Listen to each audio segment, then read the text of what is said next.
All right. So what exercise? Tell me what it is. Am I running? Am I jumping? Am I climbing trees? What am I doing? So as always, no matter what you're doing is going to be better than the baseline of 0. Okay. So, starting to walk or to jog or whatever isometric exercises, some sort of holds or, wall sits, anything like that is going to, have benefit. Now, a couple of the studies that we will reference have looked more specifically at higher intensity resistance training, meaning higher loads, or higher percentages of 1 rep max, which, to many of our listeners might be a bit scary, or to many of those that just may have a preconceived issue with lifting heavy, long-term issues, injuries, can't have all this weight on my back, or shouldn't be picking up all this weight. It's dangerous. Right. So it looks at that. And then it also looks at impact training.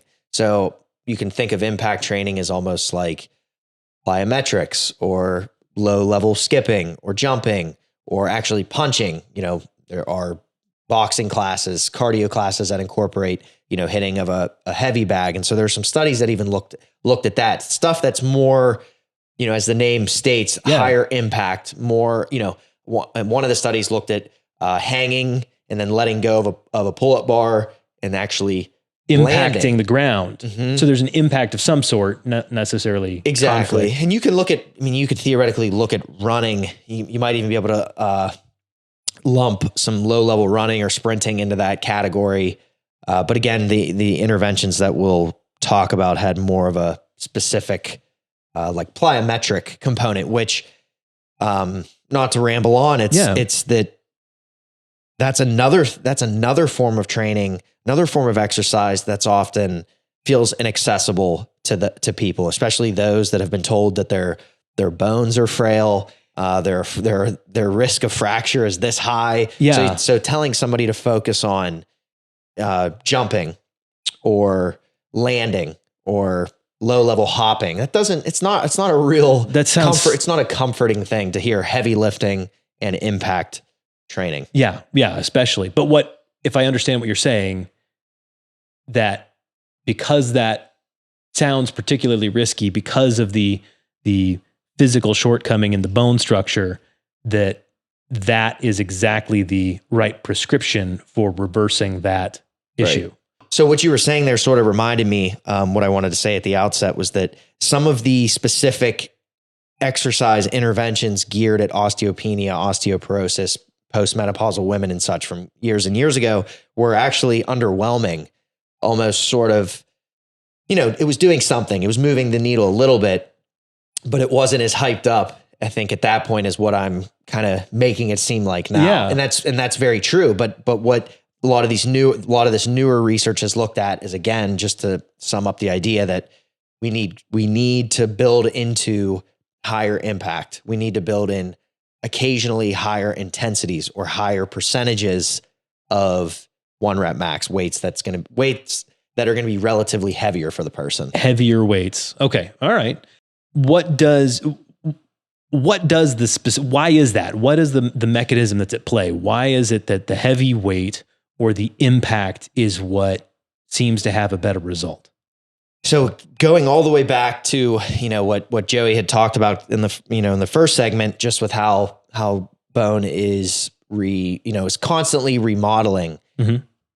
It is the presence of, or the lack thereof, of external loading or compressive forces or shear forces and such that allow the bone to adapt. This is a living, breathing part of the body. Yeah. In the same way that you think about training muscle and growing muscle is generally the same way that you can look at bone. And so, for example, having a barbell on your back, that axial loading in and of itself can drive structural adaptations over time as bone is remodeling.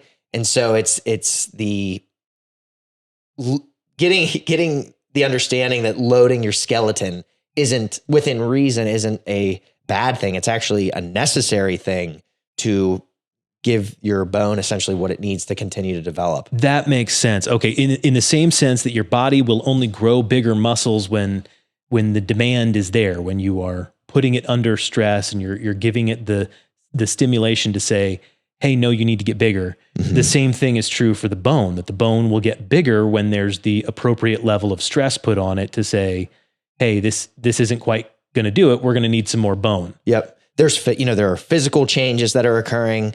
Again, this plays into that hormonal regulation. There's a whole set of signaling that occurs when there's mechanical tension on the muscle, and therefore, kind of moving your bone. So it's all this. Wow. It's all part of this complex system. So there's benefits again, just from the external load component, but then also we often gloss over what your muscles are doing in the context of bone health. And so it's just that the contractile force or the contractions are just moving or squeezing your muscles, the pulling on your quads or the pushing, that in and of itself is what's driving the positive adaptations in bone, more so than just the weight.